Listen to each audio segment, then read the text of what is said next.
చివరికి వస్తే urea supply చేసే తెలివితేటలు లేవానండి.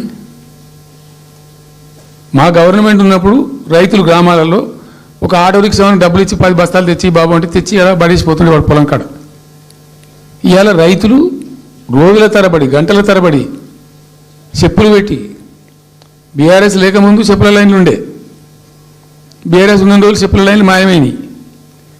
మళ్ళీ ఇప్పుడు కాంగ్రెస్ రాగానే మళ్ళీ ఇప్పుడు చెప్పుల లైన్లు స్టార్ట్ అయిపోయినాయి వరుస పెట్టి. మళ్ళీ ఇప్పుడు ఏందో యాపో బోపో తెచ్చిండ్రు, అది ఒత్తితే నడచలేదు, పిక్తలేదు. అది ఈ ఎరువు బస్తాకు యాప్ ఎందుకైనా నాకు అర్థం కాదు. ఇంకా ఆ యాప్లో కూడా నేను నాకు పూర్తిగా తెలియలేదు. నేను రాత్రి కూడా చెప్పే ఆ యాప్లో ఏముంటుందట. ఇప్పుడు నాకు పట్టిందా, అది ఎన్ని మాటలు ఇస్తారట. సపోజ్ నాకు 3 ఎకరాలు ఉంది. 3 ఎకరాలు ఉంటే ఎకరానికి 2 బస్తాలు చొప్పున 3 సార్లు ఇస్తారట. అది అంటే 3 సార్లు పోవాలి. ఇక యాడికి పోవాలో నాకే తెలియదు. మొట్టమొదల యాపే దొరకదు కాలబెట్టి.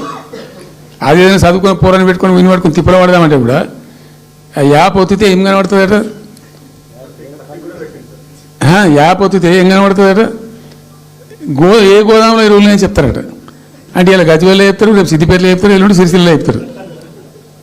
ఏ గోదాం పోవాలి, ఎటు పోవాలి. ఇంతకన్నా జోక్ ఉంటుందా.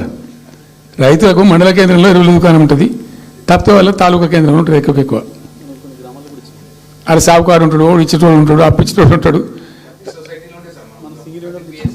మనం బాగా విస్తరించామమ్మా. నేను ఏమంటున్నాడు 7